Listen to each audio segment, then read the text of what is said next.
ભારત રત્ન ભારતીય બંધારણના ઘડવૈયા ડોક્ટર બાબા સાહેબ આંબેડકરના 67મા મહાપરિનિર્વાણ દિનની ભાજપ અનુસૂચિત જાતિ મોરચા દ્વારા ડોક્ટર બાબા સાહેબ આંબેડકરની પ્રતિમાને ફૂલહાર ચડાવી ભાવભીની શ્રદ્ધાંજલિ આપવામાં આવી હતી।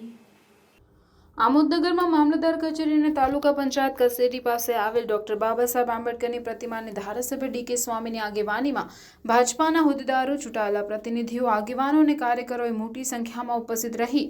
બાબા સાહેબને શ્રદ્ધાસુમન અર્પણ કર્યા હતા અને ડોક્ટર બાબા સાહેબ આંબેડકર અમર રહો, જબ તક સૂરજ ચાંદ રહેગા, બાબા તેરા નામ રહેગા જેવા સૂત્રોચ્ચાર કરવામાં આવ્યા હતા। આ કાર્યક્રમમાં ભરૂચ જિલ્લા અનુસૂચિત જાતિ મોરચાના પ્રમુખ કનુભાઈ પરમાર, પ્રદેશ ભાજપ મંત્રી દિનેશ રોહિત, ઉપપ્રમુખ જયેશ પરમાર, આમોદ નગરપાલિકા પ્રમુખ જલપાબેન પટેલ, આમોદ શહેર ભાજપ પ્રમુખ ઇન્દ્રસિંહ રાજ, આમોદ તાલુકા ભાજપ પ્રમુખ વિમલ પટેલ,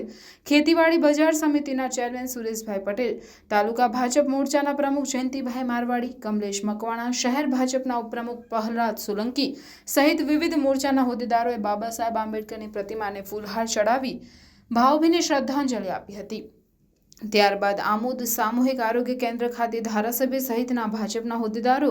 અને કાર્યકરોએ દર્દીઓના ખબર અંતર પૂછી તેમને ફ્રૂટનું વિતરણ કરવામાં આવ્યું હતું।